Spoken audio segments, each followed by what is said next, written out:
In the Carolina kitchen today, a comforting, cheesy soup, and it doesn't have to simmer for hours. This goes together fast, and it is great on a cold day. Welcome into the Carolina kitchen. Brenda Anders, of course, with Dogwood Crafters is back with us. Always a pleasure. It's fun to be here. So what are you making for us today? It smells fantastic already. Well, in the winter, I get hungry for soup, any kind of soup, and I get tired of it, so I look for another one. And if you want to make your house smell good, just saute some onions, and that'll make everybody hungry. This is potato corn chowder, and with 1/4 stick of butter, you chop up 1 onion, and you saute those until the onions are clear.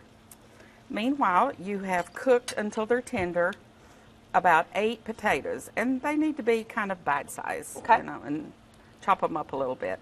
And then you drain the water off, and you pour in 3 cups of milk, and it can be whole milk or skim milk, depending on how healthy you feel like you're going to be that day.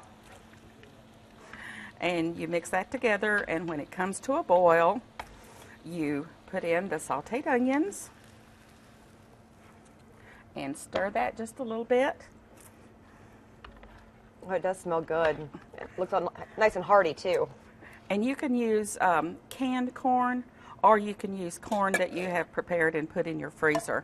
I was very tempted because I have a lot of corn in the freezer. And if you want to add some color to this, you can use a green onion and chop up the stalks. Okay. And that adds just a speck of green. You'll see there's just one little piece of green from the onion that I did. And then Colby cheese, and you make it into little cubes because you want it to melt. And then you put that in there after it is boiling. And you can use any kind of cheese you want. The recipe calls for Colby. I'm using Colby Jack because that's what I had. Okay. And the last thing you add, just as you're getting ready to serve it, is crumbled up bacon.